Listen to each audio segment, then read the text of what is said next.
Hi guys, WhatsApp. आपका बहुत बहुत स्वागत है चार्टर्ड यूनिवर्स में। और आज हम बात करने वाले हैं सीए कोर्स के बारे में। आज मैं आपको बताने वाला हूं चार्टर्ड अकाउंटेंसी कोर्स की ए टू जेड कि कैसे कैसे आप इस कोर्स की जर्नी को स्टार्ट कर सकते हैं और सक्सेसफुली एंड भी कर सकते हैं। बिना टाइम वेस्ट किए चलिए स्टार्ट करते हैं।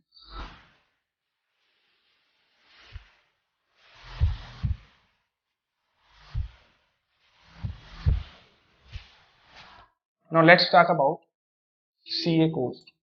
सीए चार्टर्ड अकाउंटेंट कि सीए जो इंस्टीट्यूट है जो कि सीए करवाता है, जिसके अंदर आपको फर्स्ट ईयर रजिस्ट्रेशन करवाना होता है सीए जर्नी को स्टार्ट करने के लिए। फर्स्ट स्टेप होता है आपका registration. Institute of chartered accountant of India के अंदर आपको रजिस्ट्रेशन करवाना होता है। ठीक है। आप रजिस्ट्रेशन दो बार दो तरह से करवा सकते हैं। एलिजिबिलिटी, जिसको कहेंगे हम एलिजिबल आप कब होंगे रजिस्ट्रेशन करवाने के लिए या फिर सीए कोर्स के लिए। तो आफ्टर ट्वेल्थ या फिर आफ्टर टेंथ, दो तरह से कर सकते हैं आप, या तो आफ्टर टेंथ या फिर आफ्टर ट्वेल्थ। आफ्टर टेंथ अगर आप रजिस्ट्रेशन करवाते हैं तो वो रजिस्ट्रेशन आपका प्रोविजनली माना जाएगा। ठीक है। और आफ्टर ट्वेल्थ आपका जो रजिस्ट्रेशन होगा तब वो रजिस्ट्रेशन आपका कंप्लीट रजिस्ट्रेशन माना जाएगा। अब प्रोविजनल रजिस्ट्रेशन और कंप्लीट रजिस्ट्रेशन में डिफरेंस क्या है, ये बात मैं आपको बता देता हूँ कि प्रोविजनल रजिस्ट्रेशन में आफ्टर टेंथ आपकी स्टडी मैट्स, स्टूडेंट जर्नल्स वगैरह आपके घर पे डिलीवर कर दी जाएगी institute of chartered accountant of India के द्वारा, जिससे आप अपनी प्रिपरेशन क्लास 11 से ही स्टार्ट कर सकते हैं, या फिर या तो सेल्फ स्टडी से या फिर क्लास लेकर के, जैसे आपकी इच्छा हो। लेकिन आप एग्जाम में अपीयर तभी हो सकते हैं जब आप ट्वेल्थ पास कर चुके हों। ठीक है। अब बात करते हैं स्टेजेस के बारे में। मेनली तीन स्टेज होते हैं सीए कोर्स में। First CA foundation, second CA intermediate, फिर लास्ट होता है सीए फाइनल। सीए इंटरमीडिएट में दो ग्रुप्स होते हैं, ग्रुप वन और ग्रुप टू। सीए फाइनल में दो ग्रुप होते हैं, group one and group two. अब बात करते हैं सीए फाउंडेशन के बारे में कि सीए फाउंडेशन की फीस क्या होती है, रजिस्ट्रेशन फीस क्या होती है, एग्जाम फीस क्या होती है, एग्जाम कैसे होते हैं, एग्जाम कब होता है, वैलिडिटी क्या होती है, रजिस्ट्रेशन एक बार करवाने पर क्या अनलिमिटेड होती है या फिर कोई लिमिट होती है, या फिर पासिंग क्राइटेरिया क्या होता है एग्जाम का। तो इस बारे में हम बात करेंगे। सब्जेक्ट्स क्या होते हैं, सिलेबस क्या होता है। तो चलिए देखते हैं। सीए फाउंडेशन की रजिस्ट्रेशन फीस आपकी 9,000 रुपीज होती है। ठीक। और एग्जाम फॉर्म फीस आपकी 1,500 रुपीज होती है। एग्जाम आप दो बार दे सकते हैं, मई और नवंबर। सीए कोर्स का आप एग्जाम, चाहे वो फाउंडेशन लेवल हो, इंटरमीडिएट लेवल हो या फिर फाइनल लेवल हो, ईयरली दो बार करवाए जाते हैं, मई या फिर नवंबर। ये आपके ऊपर डिपेंड करता है, आप मई में देना चाहेंगे या फिर नवंबर में। ठीक। वैलिडिटी कब तक की होती है आपके सीए फाउंडेशन रजिस्ट्रेशन की? आपने एक बार रजिस्ट्रेशन करवाया, उसकी वैलिडिटी आपकी 4 year from the date of registration रहेगी। आपने 4 साल तक, जब से रजिस्ट्रेशन करवाया उसके 4 साल तक आपकी रजिस्ट्रेशन वैलिड रहेगा। पासिंग क्राइटेरिया क्या होता है, पास परसेंटेज क्राइटेरिया क्या होता है? तो 50% इन ईच पेपर आपको लाना होता है। ठीक है। विथ 25% नेगेटिव मार्किंग होती है एवरी रॉन्ग क्वेश्चन के लिए, पेपर नंबर 3 और पेपर नंबर 4 में। पहले तक ये पासिंग क्राइटेरिया हमारा कुछ और हुआ करता था, जो कि होता था 40% इन each paper and 50% in aggregate, with negative marking of 25% for every round question in paper number 3 and paper number 4। Paper number 3 and 4 क्या है, कौन सा सब्जेक्ट है, अभी आगे इसके बारे में हम डिस्कस करेंगे। लेकिन according to new course 50% in each paper आपको स्कोर करना होगा अगर आप पास होना चाहते हैं तो। और नेगेटिव मार्किंग भी होती है पेपर नंबर 3 और 4 में, जो कि एमसीक्यू बेस्ड होते हैं। 25% की नेगेटिव मार्किंग, 1 मार्क्स का एक क्वेश्चन होगा और 0.25 आपकी नेगेटिव मार्किंग होगी गलत आंसर देने पर।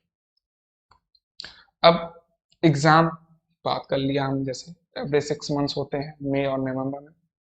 ठीक है। इसमें आपके दो तरह से एग्जाम होते हैं फाउंडेशन में। पेपर नंबर 1 और पेपर नंबर 2 आपका सब्जेक्टिव होता है, और पेपर नंबर 3 और पेपर नंबर 4 आपका ऑब्जेक्टिव होता है। 1 2 subjective, 3 and 4 objective. Paper number 1 आपका होता है अकाउंटेंसी, पेपर नंबर 2 आपका बिजनेस लॉ होता है, पेपर नंबर 3 क्वांटिटेटिव एप्टीट्यूड जिसको आप मैथमेटिक्स बोल सकते हैं, जिसमें आपके 3 पार्ट्स आते हैं, business mathematics, logical reasoning, statistics, 3 part आते हैं आपकी।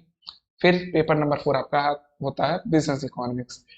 ठीक है, अकाउंटेंसी और बिजनेस लॉ आपका सब्जेक्टिव बेस्ड पेपर होता है।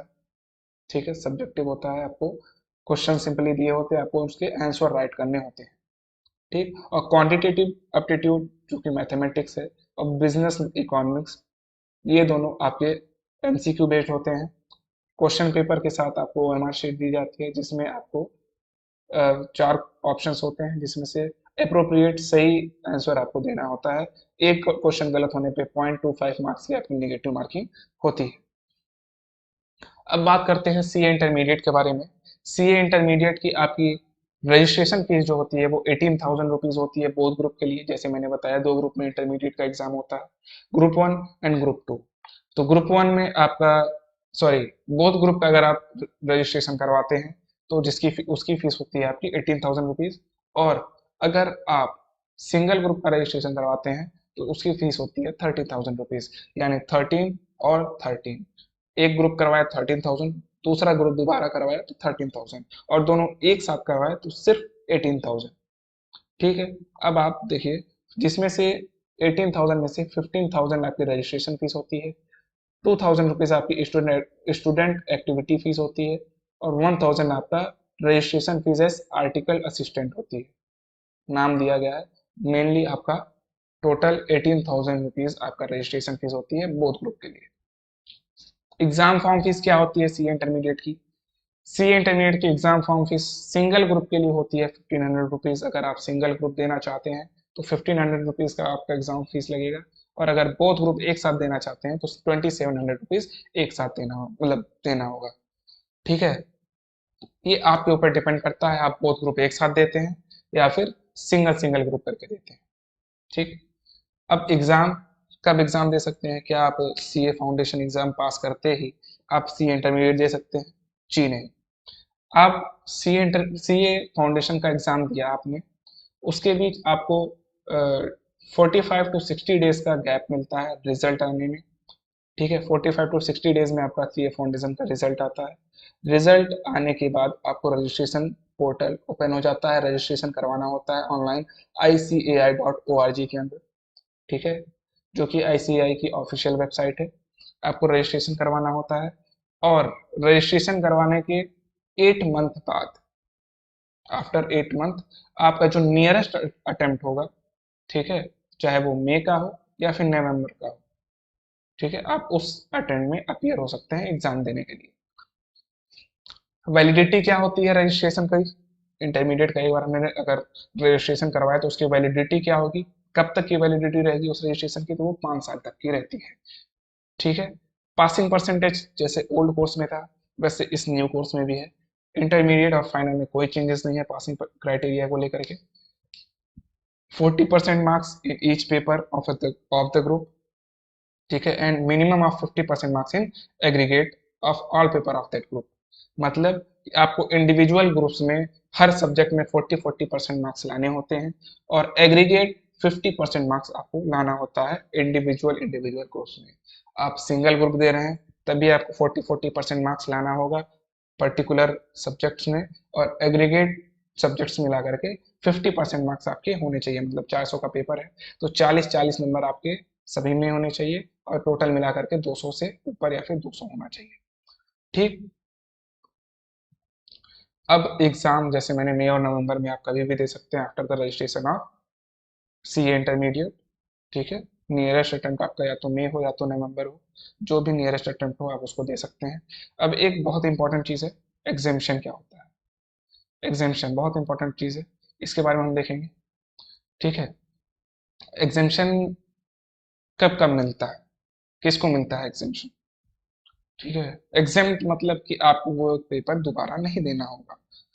60% मार्क्स अगर आपका किसी सब्जेक्ट में आ रहा है, 60 या फिर 60 से अबव आया हुआ है, आपने एग्जाम दिया, 60 या 60 से अबव आया हुआ है, और बाय द चांस वो ग्रुप आपका क्लियर नहीं हुआ है, ठीक है। तो आप नेक्स्ट अटेम्प्ट जब देंगे उस ग्रुप का, तो आपको उस पेपर में एग्जेम्प्ट माना जाएगा और आपको वो एक पेपर नहीं देना होगा। ठीक है। ठीक, अब एग्जेम्पशन का भी लिमिटेड था, वैलिडिटी लिमिटेड थी पहले तक ओल्ड कोर्स में, कि 3 अटेम्प्ट तक ही सिर्फ मान्य था एग्जेम्पशन, ट्रीट एज ए माना जाता था आपका। अब लेकिन न्यू कोर्स के अकॉर्डिंग एग्जेम्पशन जो है, अब ट्रीट किया जाएगा एज ए परमानेंटली पास।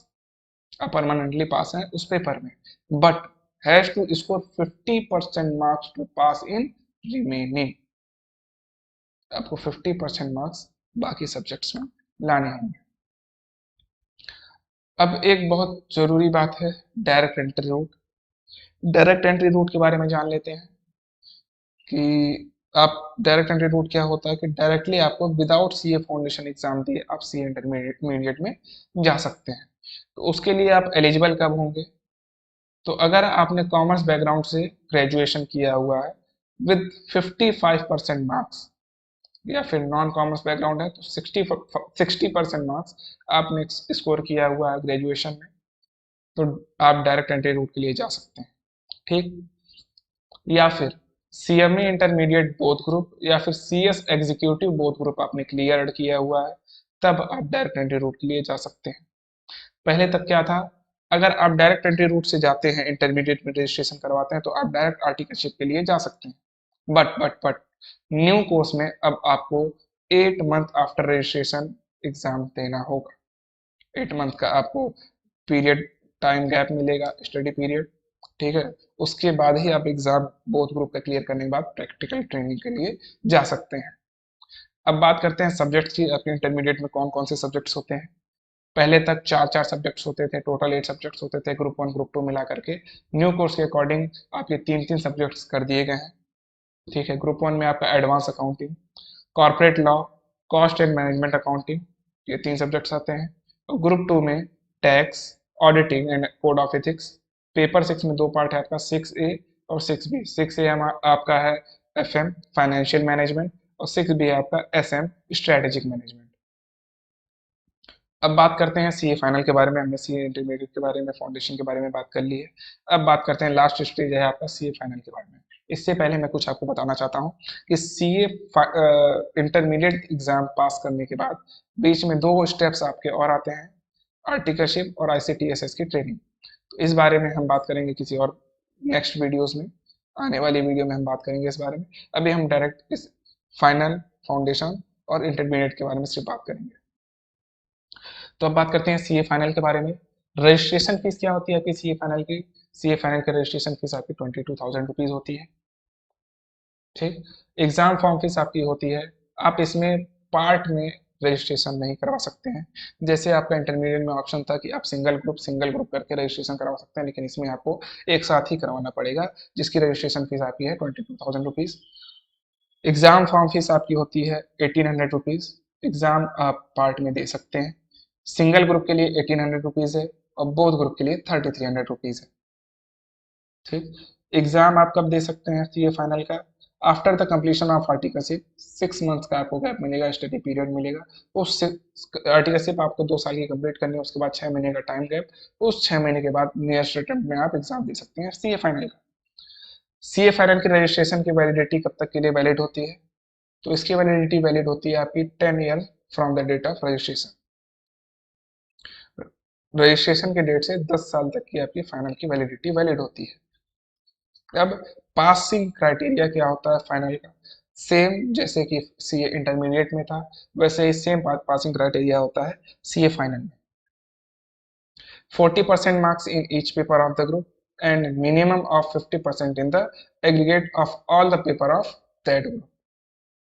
ठीक है, आपको 40% मार्क्स लाना होता है ईच पेपर में, और एग्रीगेट 50% मार्क्स आपको लाना होता है, तब जाकर के आप सी फाइनल में पास माने जाएंगे। एग्जाम मैंने बता दिया, मई या नवंबर में आप दे सकते हैं, जो नियरेस्ट अटेम्प्ट आपका होगा आर्टिकलशिप की 6 महीने कंप्लीट होने के बाद। ठीक है, अब एग्जामेशन सेम जैसे इंटरमीडिएट में है, वैसे इसमें भी एग्जामेशन है, 60+ आपको लाना होता है। ठीक है, और एग्जामेशन आपको ट्रीट किया जाएगा as a permanently pass, but आपको 50% मार्क्स इन में लाने होंगे। ठीक। अब एक बहुत ही इंपॉर्टेंट अपडेट ला दिया गया है ICAI के द्वारा न्यू कोर्स में, जो कि 30% MCQ और 70% descriptive question in all paper of the intermediate and final में कर दिया गया है with the negative marking of 25%। मतलब कि अगर मान लीजिए 100 नंबर का आपका पेपर है, 100 में से 30 मार्क्स के आपके यानी 30 नंबर के क्वेश्चंस आपके MCQ बेस्ड होंगे, जिसमें कि 0.25 की माइनस मार्किंग होगी ईच क्वेश्चन पे, ईच रॉन्ग आंसर पे। ठीक। और 70 नंबर के आपके डिस्क्रिप्टिव क्वेश्चन होंगे। ठीक। अब बात करते हैं सब्जेक्ट्स के बारे में कि आपके फाइनल में कौन कौन से सब्जेक्ट्स होते हैं। पहले तक इसमें भी 8 सब्जेक्ट हुआ करते थे, चार चार के पार्ट में, ग्रुप 1 ग्रुप 2 में। अब इसको भी 3 3 कर दिया गया है। ग्रुप 1 में आपकी financial reporting, advance financial management और advance auditing and professional ethics, 3 होते हैं। ग्रुप 2 में direct tax, indirect tax, integrated business solution. ये आपके 6 सब्जेक्ट्स आपके होते हैं CA फाइनल लेवल पे। तो यहाँ पे CA कोर्स के बारे में मैंने सब कुछ बता दिया है। अगर आपको कोई डाउट है, कुछ छूटा है, आपको कुछ नहीं समझ में आता है, कमेंट सेक्शन आपके लिए हमेशा ऑन है। आप कमेंट करके पूछ सकते हैं, रिप्लाई जरूर से जरूर दिया जाएगा। और आप या तो हमारे इंस्टाग्राम हैंडल पे आप हमसे कांटेक्ट कर सकते हैं किसी भी डाउट के लिए, लिंक गिवन है डिस्क्रिप्शन में। और वीडियो पसंद आई हो तो चैनल को सब्सक्राइब ज़रूर करें, वीडियो को लाइक करें, अपने दोस्तों के साथ शेयर करें जिनको CA कोर्स करना है, CA कोर्स करने के बारे में सोच कर रहे हैं बस, बट उनको गाइडेंस की ज़रूरत है। तो ये वीडियो प्रॉपर गाइड करेगा आप सभी को। Thank you.